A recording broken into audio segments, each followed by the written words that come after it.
工作了一天，回到家压根儿不想做饭，但肚子又不答应。今天我们就用最快速的方法搞定一道营养丰富的晚餐。这一盘堪比丰盛的一桌，而需要你操作的时间大约也就10分钟。半根胡萝卜切成滚刀块，我会用到很多种蔬菜，但是每一种用的比较少。一个柿子椒切成菱形块，2颗杏鲍菇斜切成厚片，切好的蔬菜都放在一个大盆里。这是火葱，你也可以用大洋葱来代替。Trader Joe's 的这种小土豆很好吃，不用去皮。如果用大土豆就切成滚刀块。4个剔了骨的鸡腿肉，块可以切得大一些，也和切好的菜放到一起。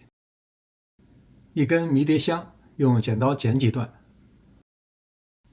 再加几根百里香。大蒜粉1汤匙，如果不喜欢蒜味儿，可以用甜椒粉来代替。盐1汤匙，需要根据您的口味适当增减。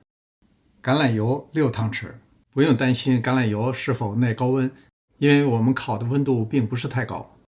翻拌均匀以后备用。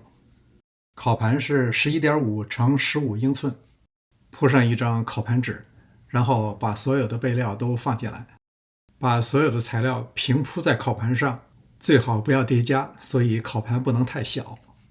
我用的是小型烤箱，华氏375度，烤50分钟。如果用大烤箱，先预热到390度，酌情烤40到50分钟。这道菜可以说是省心省力，还营养丰富，特别适合忙碌一天的打工族。感谢您的观看，临走前别忘了点赞订阅。这里是上师厨房，我们下次再见。